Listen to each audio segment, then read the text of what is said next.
My name is Alyssa, and this is the story of how my entitled family kicked me out at 19, and then, years later, tried to take the one thing I built without them, my home, and hand it over to my golden child brother like I never existed. I know it sounds like a soap opera, but I promise you, every word of this is real. I grew up in a household where love was conditional. My parents never missed an opportunity to remind me that I was an accident, that I cost them their youth, that I was nothing but trouble. Meanwhile, my younger brother Ethan, he could literally burn the house down and they'd probably hand him the lighter again. He was the golden child, the chosen one, the sun in their little solar system, and I was the forgotten moon orbiting quietly on the side. It wasn't just favoritism, it was obsession. My mom used to say with a straight face, Ethan is our second chance. We won't mess him up like we did with you. Like I was a broken prototype they regretted even building. By 17, I was working 2 part-time jobs and paying for my own clothes, school fees, and my phone bill. I kept my head down and worked my ass off. At 18, I got a partial scholarship to a community college and was ready to start over. When I told my parents, they didn't celebrate. They didn't even smile. My mom folded laundry and said, "So, who's going to watch Ethan after school?" My dad added, "We're not funding your little escape plan. You're on your own." I was so numb I didn't even cry. I packed up what little I had, crashed on a friend's couch, and found a cheap room for rent. By the end of the week, I worked at a diner during the day and stocked shelves at night. I barely slept, but I was free. I cut contact with my family completely. No calls, no texts. I even blocked them on social media. And for the first time in my life, I started building my life on my own terms. By 24, I'd saved enough for a down payment on a tiny fixer-upper house. It wasn't much, but it was mine. I painted the walls myself, learned how to install tile through YouTube, and turned it into something I was proud of. No one helped me. No one gave me $1. Every inch of that house was paid for in sleepless nights, burned out shifts, and quiet tears. I hadn't seen my family in 5 years, until one day, Ethan showed up. He was standing on my front porch like a ghost from a life I'd buried. He was taller now, clean cut, wearing designer shoes and a smug smile. "Hey, sis," he said, like nothing had happened. I should have slammed the door in his face, but curiosity got the better of me. He told me Mom was sick, that Dad had lost his job, that things had been rough lately. He said, "We miss you. It's time to come home." I stared at him and laughed. "Home?" I said. "You mean the place where I was never wanted?" He didn't respond to that. Instead, he looked around at my little house and smirked. "Cute place. You always were a scrappy one." I ignored the comment and asked what he really wanted. That's when he dropped it. "Mom and Dad think it would make sense for you to move in with us and let me take over this place." Just like that. Like I was supposed to hand over my home like it was some old sweater. I blinked. I was sure I heard him wrong. "You want what?" Ethan shrugged like it was the most casual thing in the world.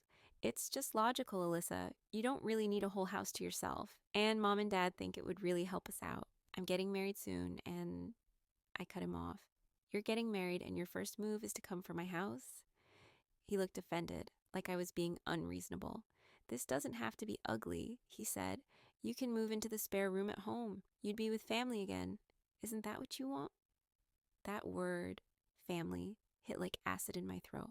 "You mean the same family who told me I was on my own? The family who never called, never cared? The one who only remembers I exist when they need something?" He stayed silent. I stepped closer, my voice shaking. "Let me be crystal clear, Ethan. I bled for this house. I built it from nothing. No one helped me. Not you, not Mom, not Dad. And I will burn this place to the ground before I let you take it." He scoffed. "God, Alyssa, you're still so dramatic." Then he walked off my porch, muttering something under his breath. I locked the door, but my hands were trembling. The next day, it got worse. I got a letter, a legal one. My parents had filed a claim against my property, stating they had contributed materially to its acquisition. It was complete and utter bullshit. They had no proof because it wasn't true, but they knew exactly how to hit me. Not emotionally, but financially. They wanted to drown me in court fees, force me to settle, scare me into surrendering. And for a minute, I almost did. I didn't have a lawyer. I didn't have backup. I barely had savings after the roof repairs. But what I did have was every receipt, every bank statement, every pay stub. I kept them all. Because when you grow up unwanted, you learn early to protect your proof. I took the documents to a legal aid office. The woman there, Shannon, was a powerhouse. She looked at everything and said, "They have no case, but they're hoping you don't fight back." Well, I was tired of not fighting back. I filed a response. I documented every dollar I'd earned, every repair I made. I even found old texts from my parents saying things like, "You made your bed, now lie in it." We went to court. Ethan came in wearing a fitted suit and crocodile tears.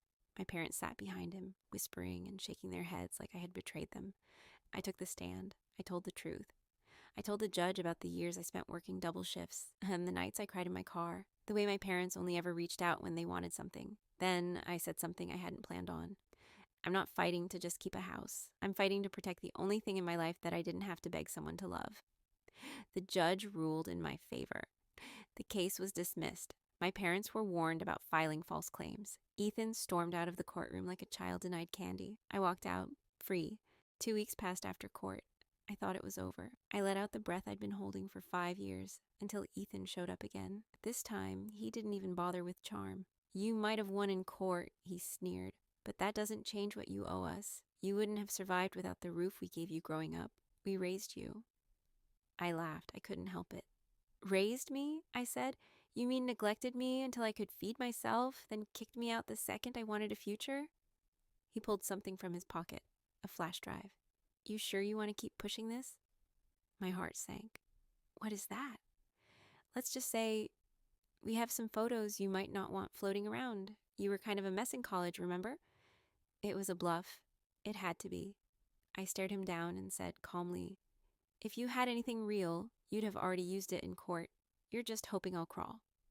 He smirked. "Just think about it, or maybe talk to Mom. She's not well. You really want her stress to get worse?" That's when I saw it.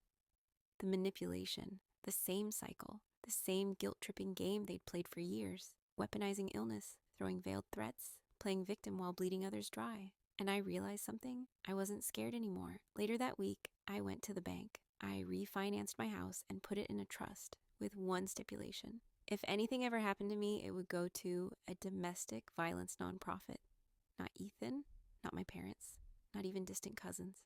I changed my number, blocked them all. And then I did something I never thought I would.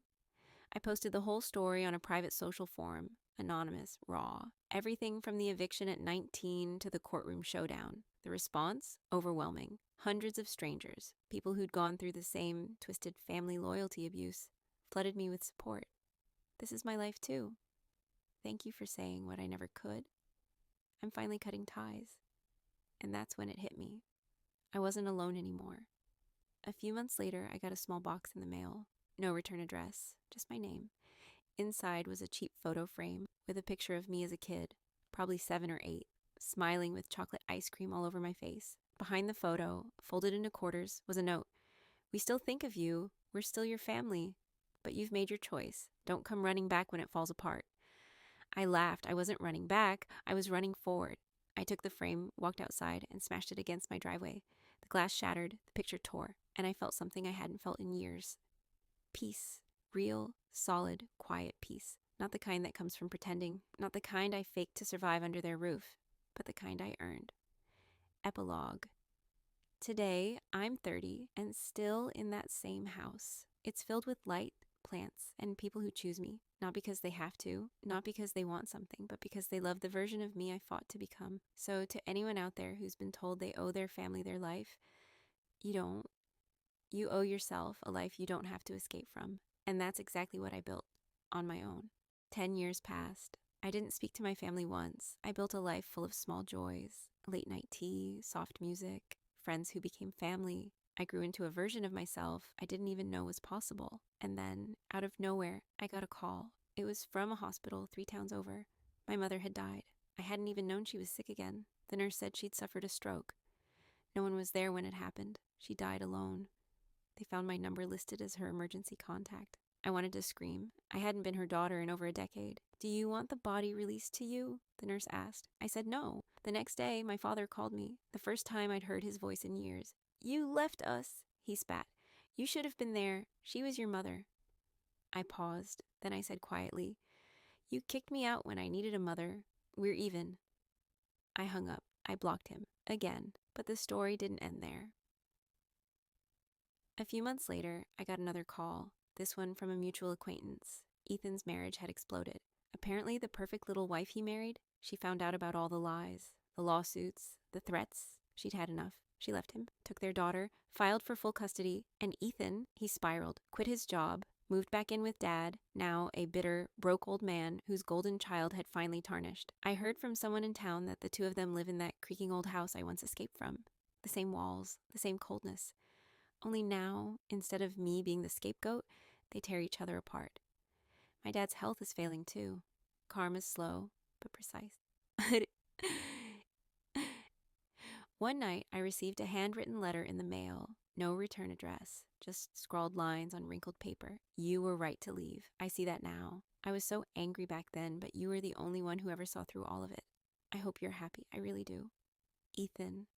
I didn't respond. I lit a candle, held the letter in the flame, watched it curl into ash, and in that moment, I whispered something I'd never said out loud before. I forgive you, but I will never come back.